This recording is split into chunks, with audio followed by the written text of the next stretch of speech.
في الاخوات المتتبعات ديالي اللي كيتابعوني في قناتي وكيديروا فيا الثقه. جبت لكم هذه الوصفه ديال الزبيب الاخوات ديالي، والزبيب راه معروف، ها هو الزبيب الكحل، ها هو معروف.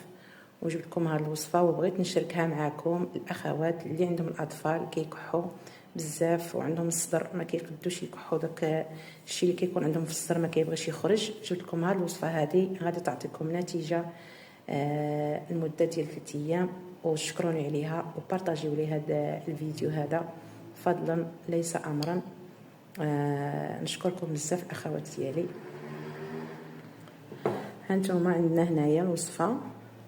الزبيب من بعد ما غسلته راني غسلته مزيان الاخوات ديالي، ملعقه كبيره ديال الزبيب، هانتوما شوفوا ملعقه كبيره ديال الزبيب غادي ديروها في كاس ديال الماء. كاس هنايا غسلوا مزيان الزبيب كيكون فيه حتى داك التراب اخواتي.